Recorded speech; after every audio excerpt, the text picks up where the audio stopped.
Bonjour à tous, bienvenue sur ma chaîne, je m'appelle Flora. On se retrouve aujourd'hui pour une présentation d'un oracle un peu particulier. Donc la créatrice s'appelle Eva Delcourt, c'est une créatrice française. Il s'agit d'un projet que j'ai back sur Kickstarter il y a quelques temps et je l'ai reçu il y a une semaine ou deux environ. Et je voulais vous présenter ce jeu qui est absolument magnifique. La créatrice a fait un travail extraordinaire au niveau des illustrations, des couleurs utilisées, la qualité du jeu. Je trouve que c'est extrêmement qualitatif, donc je tenais à le souligner et à mettre en lumière voilà, son travail. Il y avait un certain nombre aussi de goodies, on va dire, avec l'oracle, avec les cartes. Et je vous mettrai en barre d'infos le lien vers son site internet, puisque aujourd'hui elle vend ce jeu et donc voilà tout ce qu'il y a, tout ce qu'il y a à côté sur son site. Je crois qu'il y a déjà des choses en rupture de stock, puisque ça rencontre un franc succès. Mais voilà, à surveiller si jamais il y a du backup à un moment donné. Donc pour commencer, rapidement, donc le jeu est arrivé avec un pochon ici, donc un pochon en feutrine on va dire, avec le logo, le symbole que l'on retrouve dans le jeu, le nom du jeu, donc le Runic Odyssey Oracle. Et il s'agit de, c'est pas imprimé dessus, hein, c'est voilà, comme une sorte de collage sur le pochon. Il y avait également, on le voit en dessous, un tapis de tirage, donc pareil, aux couleurs de l'oracle, avec en plein milieu ici le logo, toujours pareil, de l'arbre de vie. Et donc il est en dorure, c'est quelque chose qui a été, c'est pas compris, c'est pas du tissu compris sur la nappe. Donc la nappe c'est la même matière que le pochon, une sorte de suédine, c'est assez épais, assez résistant. Je pense qu'il est plutôt de bonne facture et qu'il tiendra bien dans le temps. À avoir à l'utilisation, ça se prête pas trop au pliage en fait, le doré qui a été appliqué dessus. Donc à voir si jamais ça ne se craquelle pas en fait à l'utilisation. Il y avait ensuite un petit porte-carte qui a été gravé derrière avec le pseudo de l'artiste. Et donc toujours pareil ici, cet arbre de vie avec le cycle lunaire qui est gravé dessus. Donc je vous montrerai après, mais voilà, on peut poser une carte sur ce support. Ensuite, il y avait un certain nombre de goodies au niveau, concernant de la papeterie. Donc il y avait 3 stickers. Voilà, toujours avec des illustrations de l'artiste et dans ces teintes vert d'eau, absolument sublime. Là, nous avions également 2 marque-pages très épais, colorés recto verso, avec derrière l'arbre de vie toujours et le nom de l'oracle. Et ensuite 3 cartes postales. Voilà. Et nous allons maintenant passer au plus intéressant, c'est-à-dire le jeu. Donc voici comment se présente la boîte, absolument superbe. Donc le jeu est bilingue, anglais et français.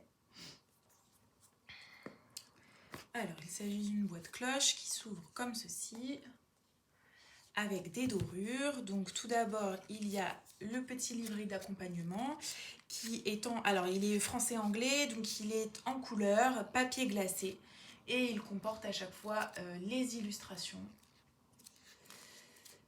avec les explications relatives aux différentes cartes.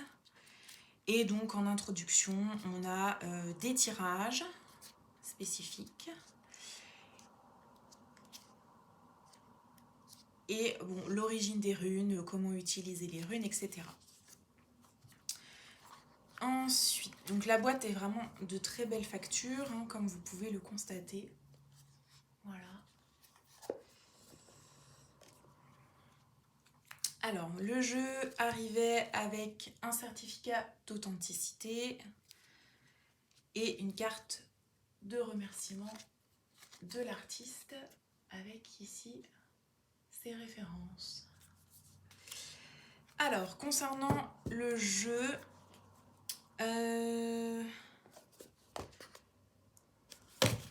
laissez-moi vous dire combien est-ce qu'il comporte de cartes.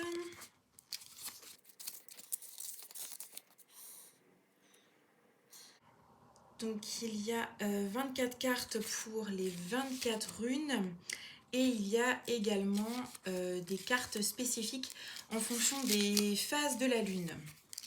Donc on y reviendra, je vous les présenterai à la fin. Donc voici le dos des cartes, absolument sublime.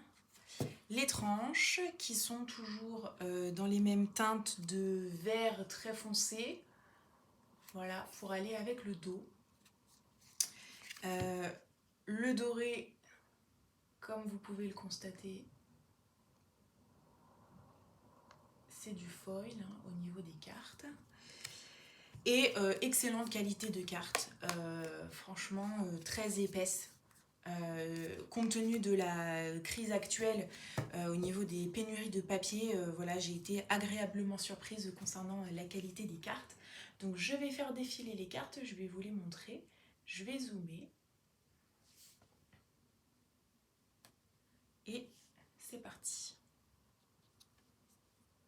Donc on peut voir en haut le nom de la rune, au milieu donc sa représentation.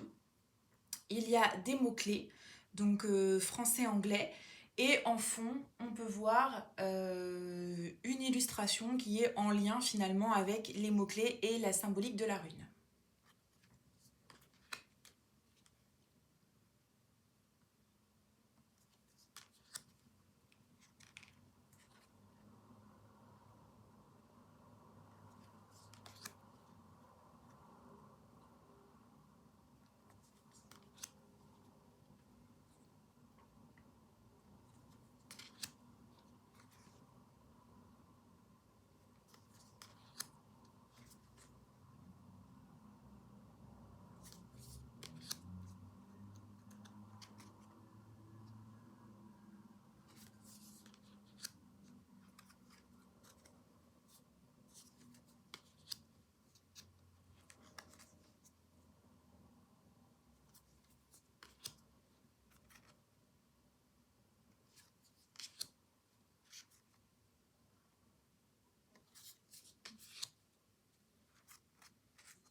Et donc là, on va passer aux cartes qui représentent les différentes phases de la Lune, avec toujours pareil, la phase de la Lune en question, français-anglais, et le mot-clé associé à l'énergie de cette Lune, pareil en français et en anglais.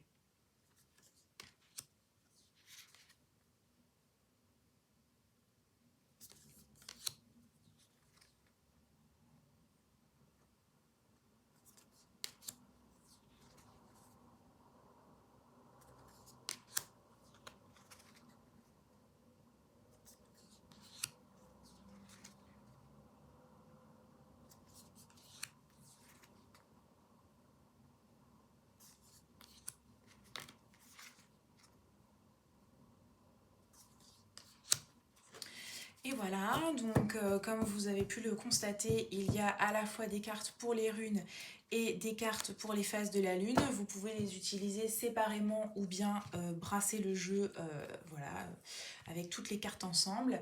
Au niveau du toucher donc, et du fini, on est sur un fini mat, donc avec voilà, les dorures incluses, incrustées dans les cartes. Le jeu se brasse très très bien, les cartes n'accrochent pas ensemble et l'ayant déjà utilisé, je trouve qu'il répond très très bien. Et donc juste pour vous montrer en fait le porte-carte, voilà ce que ça donne. Donc on peut mettre une carte à l'intérieur et éventuellement une deuxième. Voilà. Et voilà ce que ça donne.